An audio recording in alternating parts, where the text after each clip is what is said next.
देश की डूबती अर्थव्यवस्था को बचाकर अपने पराक्रम से आगे ले जाने वाले भारत के आर्थिक सुधारों के प्रणेता भारत गणराज्य के 13वें प्रधानमंत्री डॉक्टर मनमोहन सिंह का बीते दिनों 26 दिसंबर को निधन हो गया। डॉक्टर मनमोहन सिंह के मरणोपरांत उनके अंतिम संस्कार को लेकर विवाद भी खड़ा हो गया है, जिस पर चर्चा करना शायद डॉक्टर सिंह के व्यक्तित्व और कृतित्व के खिलाफ होगा। हालांकि यह कृत्य वर्तमान की संकीर्ण मानसिकता वाली सरकार की सोच को दर्शाता है, जिससे ऊपर उठकर हम आज केवल दुनिया की महान शख्सियत डॉक्टर मनमोहन सिंह पर ही विस्तार रूप से चर्चा करेंगे। नमस्कार, मेरा नाम रजनीश है और आप जन आदर्श भारत देख रहे हैं। ब्रिटिश भारत में डॉक्टर मनमोहन सिंह का जन्म गांव गाचकवाल जिला पंजाब में हुआ था, जो बाद में पाकिस्तान का हिस्सा बन गया। देश के विभाजन के बाद डॉक्टर सिंह का परिवार भारत चला आया। यहाँ पंजाब विश्वविद्यालय में उन्होंने स्नातक तथा स्नातकोत्तर स्तर की पढ़ाई पूरी की। बाद में वे कैम्ब्रिज विश्वविद्यालय गए, जहाँ से उन्होंने पीएचडी की। तत्पश्चात उन्होंने ऑक्सफोर्ड विश्वविद्यालय में डीफिल भी किया। डॉक्टर सिंह ने अर्थशास्त्र के अध्यापक के तौर पर काफ़ी ख्याति अर्जित की। वे पंजाब विश्वविद्यालय और बाद में प्रतिष्ठित दिल्ली स्कूल ऑफ इकोनॉमिक्स में प्राध्यापक रहे। इसी बीच वे संयुक्त राष्ट्र व्यापार और विकास सम्मेलन सचिवालय में सलाहकार भी रहे और 1987 तथा 1990 में जेनेवा में साउथ कमीशन में सचिव भी रहे।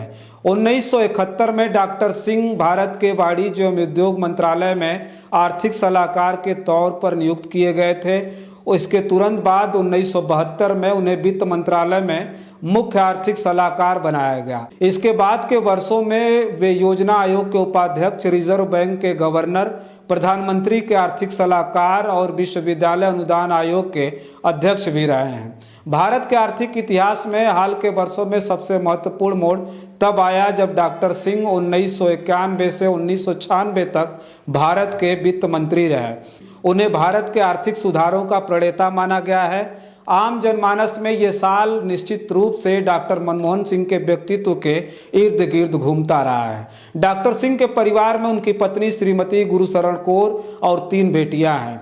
डॉक्टर मनमोहन सिंह एक ऐसे व्यक्ति थे जिन्होंने भारतीय राजनीति पर गहरा प्रभाव डाला था।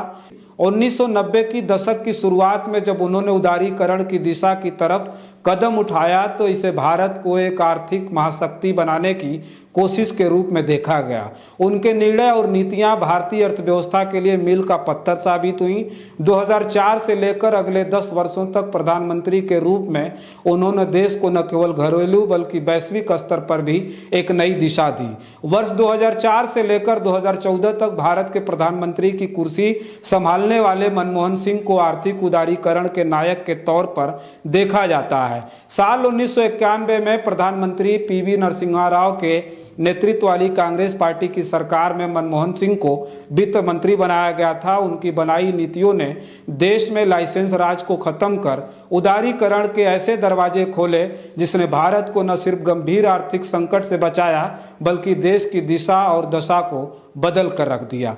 अमेरिका के पूर्व राष्ट्रपति बराक ओबामा के संस्मरण से संबंधित है। बराक ओबामा ने अपनी किताब ए प्रॉमिस लैंड में मनमोहन सिंह का जिक्र किया है। जून 2010 में भी कनाडा में G20 सम्मेलन के इतर मुलाकात के बाद ओबामा ने कहा था कि जब डॉक्टर मनमोहन सिंह बोलते हैं तब पूरी दुनिया सुनती है। ए प्रॉमिस लैंड नाम की किताब ओबामा के राजनीतिक जीवन पर आधारित संस्मरण का पहला अंक है। नवंबर 2020 में प्रकाशित इस किताब में बराक ओबामा ने 1400 शब्द नवंबर 2010 की अपनी पहली भारत यात्रा पर लिखे हैं। उन्होंने लिखा कि जब वो मनमोहन सिंह से मिले थे तब उन्होंने यानी मनमोहन सिंह ने आशंका जाहिर की थी, उन्हें आशंका है कि मुस्लिम विरोधी भावनाएं बढ़ने से हिंदू राष्ट्रवादी पार्टी बीजेपी का प्रभाव बढ़ रहा है। तब बीजेपी मुख्य विपक्षी पार्टी थी। बीबीसी के रिपोर्ट के अनुसार मनमोहन सिंह ने कहा था कि मिस्टर प्रेसिडेंट, अनिश्चितता भरे समय में धार्मिक और जातीय एकजुटता का आह्वान लोगों को बहका सकता है और ऐसे में राजनेताओं के लिए इसका दोहन ज्यादा मुश्किल नहीं होता, चाहे वो भारत में हो या फिर कहीं और हो। ओबामा ने इस पर सहमति जताई थी। ओबामा ने कहा कि इसमें उन्हें प्राग यात्रा के दौरान वेलवेट रेवोल्यूशन के बाद चेक गणराज्य के पहले राष्ट्रपति बने वात्स्लाव हावेल से हुई बातचीत और यूरोप में उदारवाद की लहर आने की चेतावनी याद आ गई। ओबामा ने लिखा कि अगर वैश्विक और ऐतिहासिक आर्थिक संकट अपेक्षाकृत अमीर मुल्कों में इन ट्रेंड्स को रफ्तार दे रहे हैं और अगर ये अमेरिका तक में दिख रहा है तो भारत इससे कैसे बच सकता है। ओबामा ने लिखा है कि भारतीय प्रधानमंत्री मनमोहन सिंह परमाणु हथियार से लैस पड़ोसी देश पाकिस्तान के साथ लगातार बने तनाव को लेकर भी चिंतित थे।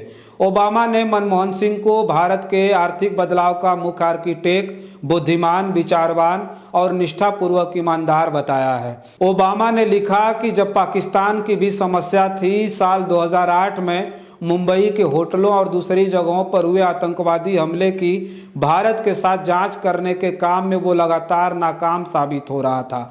इससे दोनों देशों में तनाव उल्लेखनीय तरीके से बढ़ रहा था, क्योंकि माना जाता है कि हमले के लिए जिम्मेदार आतंकी संगठन लश्कर-ए-तैयबा का पाकिस्तान की इंटेलिजेंस सर्विस से संबंध है। मनमोहन सिंह से जुड़े कई किस्से इस बात की तफ्तीश करते हैं कि दिखावा के साथ साथ हवाबाजी उन्हें बिल्कुल पसंद नहीं थी। बताया जाता है कि 2013 में दिल्ली में प्रेस क्लब की भूमि आवंटित की गई थी और सरकार के सहयोग से वहां एक नई बिल्डिंग बनानी थी।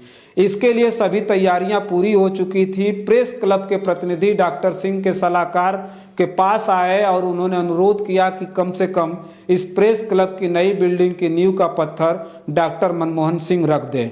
वे इस प्रस्ताव से खुश हुए और इसे लेकर के डॉक्टर मनमोहन सिंह के पास गए, उन्हें पूरी जानकारी दी, लेकिन डॉक्टर मनमोहन सिंह ने कहा कि चुनाव करीब है और मैं प्रेस का पक्ष लेते हुए नहीं दिखना चाहता। इस कारण उनके लिए प्रेस क्लब के साथ काम करना कठिन था, क्योंकि वे हमेशा निष्काम भाव से काम करते थे। कहा जाता है कि वास्तव में उन्हें किसी पुरस्कार या सम्मान में कोई दिलचस्पी नहीं थी। उनका कहना था, मैं अपना काम कर रहा हूं और मेरा काम खुद बोलेगा। उनकी सबसे बड़ी ताकत यह थी कि वो अलग अलग विचारधाराओं और हितों को एकजुट करके काम को अंजाम देते थे। यह सबसे महत्वपूर्ण बात है जो औरों को भी उनसे सीखनी चाहिए। चाहे राजनीतिक दल हो, राज्यों की सरकारें हों या विभिन्न धर्म संप्रदायों के लोग, उनका हमेशा यह मानना था कि जितने अधिक से अधिक लोग एक साथ आकर काम करेंगे उतना ही काम मजबूत होगा। 2004 में तत्कालीन कांग्रेस अध्यक्ष सोनिया गांधी के प्रधानमंत्री बनने से इनकार करने के बाद डॉक्टर मनमोहन सिंह पीएम बने थे। तब सोनिया गांधी पर उनके विदेशी मूल को लेकर सवाल उठे थे। कुछ लोगों का यह भी कहना था कि भले ही मनमोहन सिंह प्रधानमंत्री बनाए गए हों, लेकिन असली ताकत तो सोनिया गांधी के पास है। लेकिन डॉक्टर मनमोहन सिंह ऐसा नहीं मानते थे। कई नीतियों पर उनकी आलोचना हुई, जैसे MNREGA, right to food, right to education और मिड डे मील। ये सारी योजनाएं आज भी जारी हैं और इन पर सबसे ज्यादा पैसा खर्च किया जा रहा है। ये योजनाएं सरकार चलाने के लिए अब और महत्वपूर्ण बन गई हैं। उस समय मीडिया में इनकी बहुत आलोचना हुआ करती थी। सिर्फ मीडिया में नहीं, बल्कि अन्ना हजारे के आंदोलन के दौरान कई सवाल उछाले गए थे। तब वे कहते, जो मैंने किया है वह ठीक किया है और आप लोग इसे समझ नहीं पा रहे हैं। समय ही मुझे सही साबित करेगा और इतिहास ने ऐसा किया है। अगर आप पिछले 10 सालों का रिकॉर्ड देखें तो इन योजनाओं को मजबूती से लागू किया गया। हम उन्हें एक आर्थिक उदारवादी अर्थशास्त्री के रूप में देखते हैं, लेकिन उनका दूसरा पहलू यह था कि आर्थिक उदारवाद के जितने फायदे हैं, अगर हम उनको सही तरीके से बंटवारा नहीं करेंगे तो भारत जैसे देश में समस्याएं पैदा होंगी।